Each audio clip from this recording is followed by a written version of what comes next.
D'abord, mes souvenirs de famille d'il y a 77 ans, du 27 mars 1945. Voici le fragment d'un film qu'on pouvait regarder en Pologne en 1945, un film de propagande russe préparé par la NKVD, c'est-à-dire par la police politique soviétique.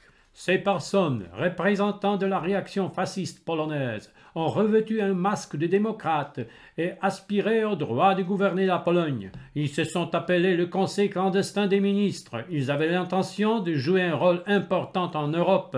Ils voulaient négocier avec les gouvernements européens et américains en construisant une coalition contre l'Union soviétique.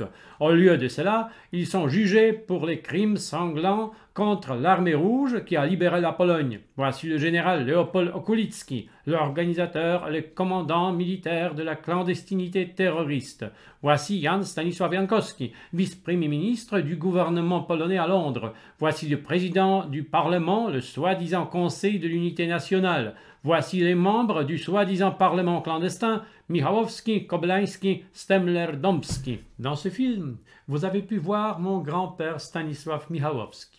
Pendant la guerre et l'occupation allemande de la Pologne, il était membre du Parlement polonais clandestin et travaillait dans l'état-major de l'armée polonaise clandestine. À cette époque, le Parlement fonctionnait en clandestinité dans le pays et le gouvernement polonais officiel résidait à Londres, de même que le gouvernement français du général de Gaulle. À la suite de la conférence de Yalta, les soviétiques, entrés sur le territoire polonais à partir de 1944, ont été obligés de dialoguer avec la résistance polonaise. L'objectif était de créer un nouveau gouvernement polonais avec la participation de représentants de tous les partis démocratiques soutenus par les Alliés et avec les communistes soutenus par l'Union soviétique. Le Parlement clandestin polonais a donc dû engager des pourparlers avec les soviétiques. Il a été formé, le gouvernement, par les représentants du Parti populaire, des socialistes, du Rassemblement national et du Parti démocratique polonais. Droite, gauche et centre. Mon grand-père était le vice-président du Parti démocratique. Il y a 77 ans, le 27 mars 1945, les 16 délégués du Parlement clandestin polonais, y compris le vice-premier ministre et les commandants de l'armée clandestine, se sont rendus à la rencontre du général russe pour participer au pourparlers avec les plus hauts dignitaires soviétiques. L'objectif était de discuter la continuation de la coopération polono-russe conformément aux décisions de Yalta. Les hommes politiques polonais ont été embarqués dans un avion et sont partis pour Moscou, prétendument pour une conférence avec Staline et Molotov. Puis, ils ont disparu. Les Alliés se sont enquis sur leur sort, mais les Soviétiques ont affirmé tout simplement que ni l'invitation ni aucune réunion n'avait eu lieu. La prétendue rencontre a été présentée comme une invention pure du côté polonais, une théorie du complot. Au bout de 2 mois, cependant, les Soviétiques ont annoncé que les 16 représentants polonais ont été emprisonnés à Moscou, qu'il s'agissait des nazis polonais coupables de crimes contre les Russes et que leur procès était sur le point de commencer. Malheureusement, les Occidentaux n'ont pas réagi à l'arrestation de leurs alliés. Sauf quelques mots de protestation, rien.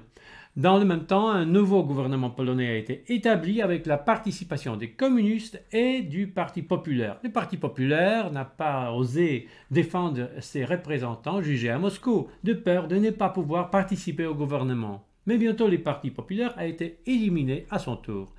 La dictature communiste, reconnue par les Alliés, a triomphé. Parmi les 16 emprisonnés, ceux qui ne sont pas morts à Moscou et qui ont purgé leur peine ont été forcés de choisir, soit rentrer au pays, soit émigrer en Occident. Tous ceux qui sont revenus ont été arrêtés peu de temps après et emprisonnés à nouveau. Tel fut aussi le sort de mon grand-père Stanisław Michałowski, sur les genoux duquel j'apprenais l'histoire et du bureau duquel je vous raconte cette aventure. Au moment où je dis ces mots, la guerre ravage l'Ukraine attaquée par la Russie. Poutine accuse les Ukrainiens de nazisme. Il parle de la dénazification de l'Ukraine.